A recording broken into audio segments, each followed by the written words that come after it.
I think I'm live. Yeah, I am. Hi, you guys. I think I'm live. Yeah, I am live. What's going on? So I am at Whole Foods. I think I've given you guys a bunch of updates on Tuesday. So I have a 5-month-old son and 3 children who are ages 10, 16, and 17. On Tuesday of this past week, I believe it was July 9th, 2024,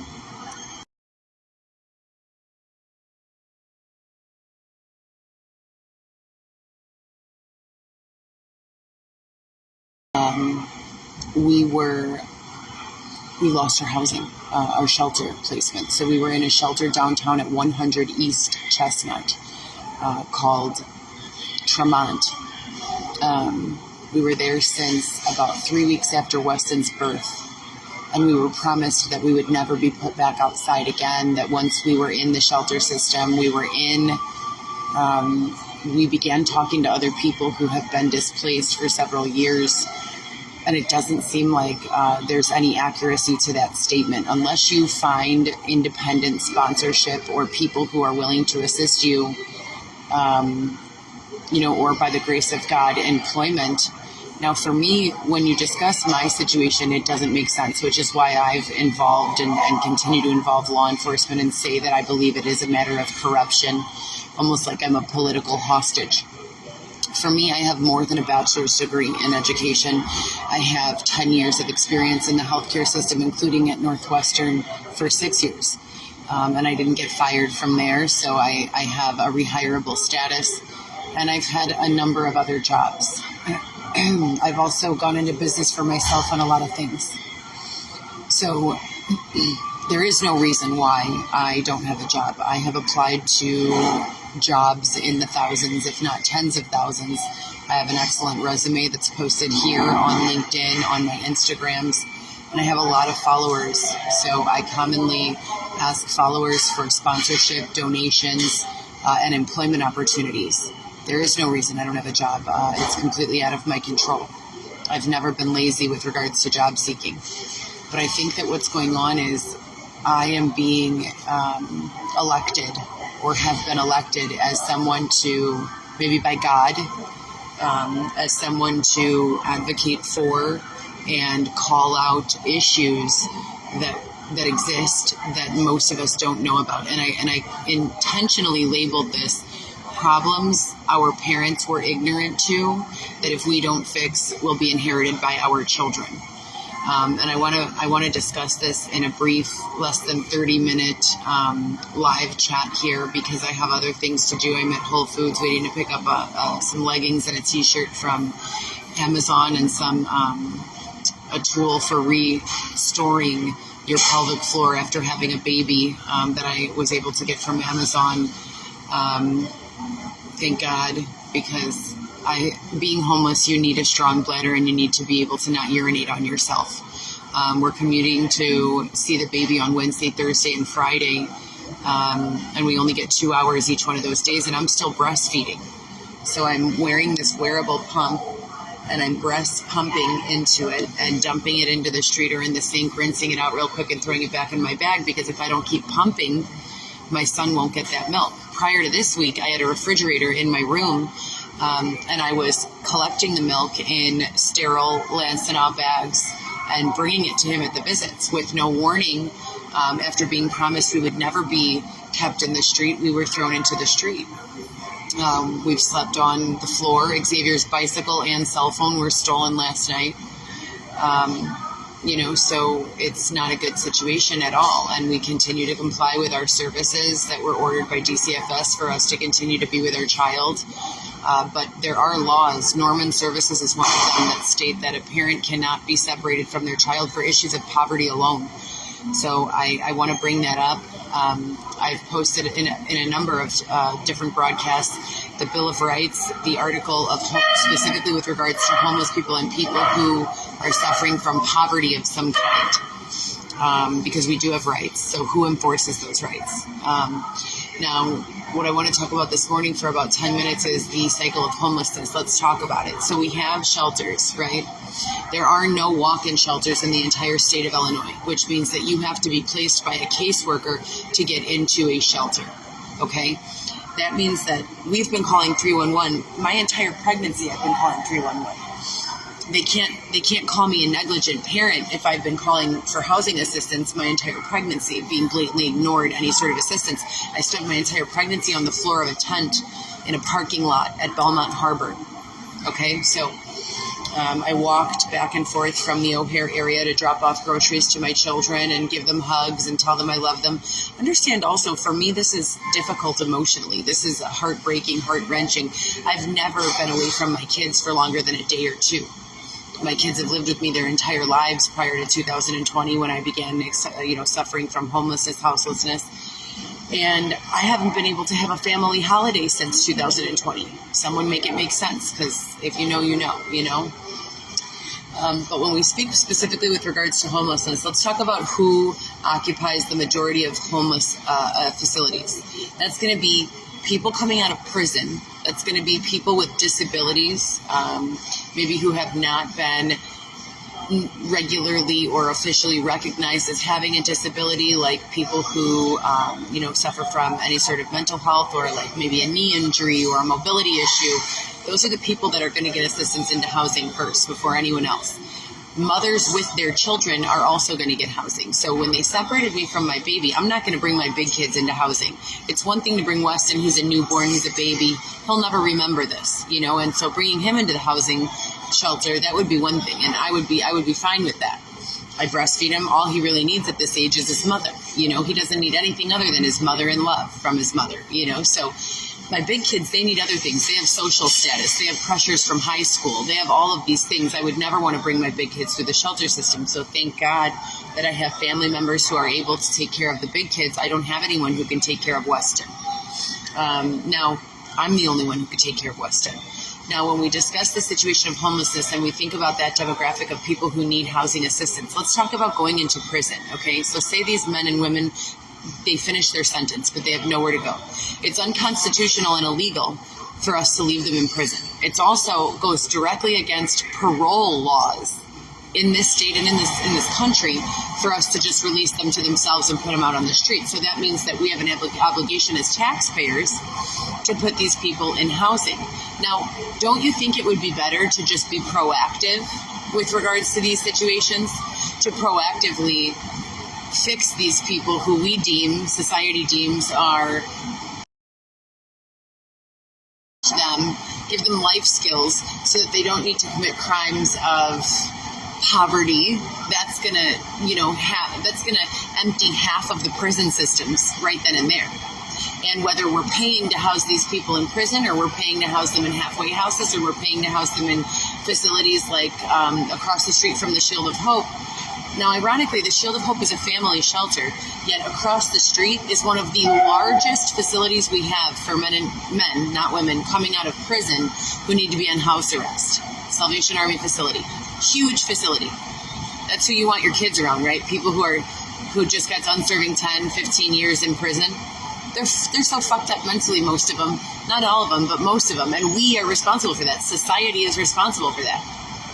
If we can nip that in the bud before these people have to do illegal things because they have no shampoo, they have no food, they have nowhere to lay their head, they have nowhere to sleep. If we can resolve those issues proactively, then these people don't need to be outside committing crimes, right? So understand that whether we fix the situation now or leave it to our children to fix, someone has to fix it. I think it's going to be AI, artificial intelligence, to be honest. I don't think that humans have the attention span to fix these problems that we've created. We created these problems. Poverty is the core of all of these problems. Universal housing, universal cash assistance. You should not have to be, any sort of qualifying factor to receive these things. Even if a person is on drugs or doing something, why would you prefer to have that person out in the streets where they can affect others? Why wouldn't you want someone who has a drug problem to be in their own home, affecting only themselves? It doesn't make sense to me. Universal housing, universal cash. It doesn't have to be thousands of dollars a month. Give everyone a roof over their head, nothing glamorous, and give everyone $400 of cash, $300 of link. Evolve digital currency. Let's talk about Bitcoin mining. Let's give everyone Bitcoin. We have enough.